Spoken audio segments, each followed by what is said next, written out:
तुमचं आमचं हक्काचं न्यूज चॅनल म्हणजे विश्व विशाल न्यूज चॅनल। आजच चॅनलला लाईक करा, शेअर करा आणि सबस्क्राईब करा। नमस्कार, जय जिजाऊ जय शिवराय। मी ॲडव्होकेट भाग्यश्री रणखाम, जिल्हा न्यायालय धाराशिव इथे प्रॅक्टिस करते सध्या।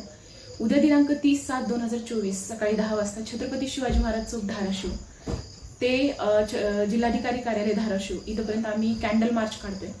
कॅन्डल मार्च काढण्यामागचा हेतू हा आहे की आता मागच्या काही दिवसांमध्ये जे महिलांवरती खूप अत्याचार वाढलेले आहेत आणि त्यातला सगळ्यात ज्वलंत विषय म्हणजे मुंबई, नवी मुंबई आणि उरण नवी मुंबई इथं जे महिलांच्या बाबतीमध्ये रेप विथ मर्डर किंवा ब्रुटल रेप विथ मर्डर असं जे गुन्हा घडलेला आहे, त्या गुन्ह्याच्या निषेधार्थ आम्ही महिला विधिज्ञ संघ धाराशिव, जिल्हा विधिज्ञ संघ धाराशिव तसेच समस्त महिला वर्ग जो धाराशिवमध्ये आहे आणि ज्या महिलांना खरंच खूप महिलांबद्दल तळमळ आहे अशा सगळ्यांनी मिळून आम्ही उद्या त्याचा निषेध, त्या घटनांचा निषेध करण्यासाठी आम्ही कॅन्डल मार्चचं आयोजन केलेलं आहे।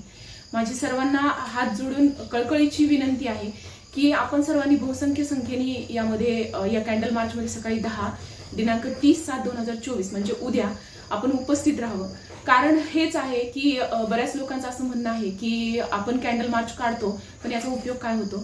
तर माझ्या सर्व बंधू आणि भगिनींना मला कळकळीनं आणि खूप तीव्र उत्कंठेने मला ह्या गोष्टी सांगायच्या आहेत की आपण जेव्हा असे मोर्चे काढतो किंवा आपण असं कॅन्डल मार्च शांततापूर्वक काढतो, त्याचा इम्पॅक्ट असा पडतो की जे मुलं कमी वयामध्ये गुन्हेगारीकडे वळतायत, मुलगा असो किंवा मुलगी असो, त्यांच्या प्रत्येक म्हणजे हालचालींवरती किंवा त्यांना एक समज जाईल नकळत, किंवा ते एक एज असं असतं की जेव्हा आपण मायनर पासून मेजर व्हायला लागतो, ते एक असं एज असतं, आयुष्याची एक फेज असते की त्यामध्ये आपण काय करतो ह्या गोष्टींचं कुणाला समज नसते, मुलांना असो किंवा मुलींना असो।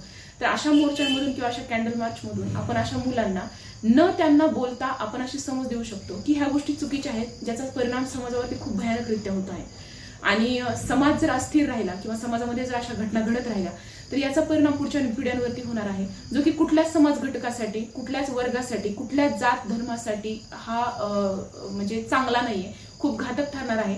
या मोर्चांमध्ये मला असं वाटतं की आपण सर्वांनी बहुसंख्य संख्येने सहभागी व्हायला पाहिजे। याचं कारण असं आहे की आपल्यासारखे सुजाण नागरिक जर अशा गोष्टींना आळा बसण्यासाठी अशा मोर्चांमध्ये सहभागी होत असतील किंवा शांततापूर्वक निघणाऱ्या कॅन्डल मार्चमध्ये सहभागी होत असतील तर याचा एक सामाजिक दृष्ट्या एक चांगला संदेश जातो।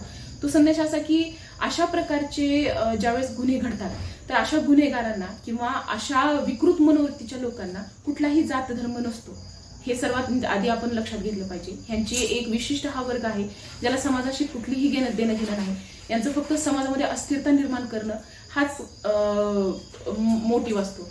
अशा लोकांना आळा बसावा ह्यासाठी आपल्यासारख्या सुजाण नागरिकांनी अशा मोर्चांमध्ये सहभागी होणं खूप गरजेचं आहे, जेणेकरून मुलं आणि मुली जे अशा वळणावरती चालत आहेत की जिथे त्यांना समज नाहीये की जे ते करत आहेत ते चुकीचं आहे की बरोबर आहे, ह्या गोष्टींना एक कुठेतरी आळा बसेल म्हणून अशा मोर्चांचं आयोजन करणं आणि त्यामध्ये सहभागी होणं हे खूप गरजेचं आहे।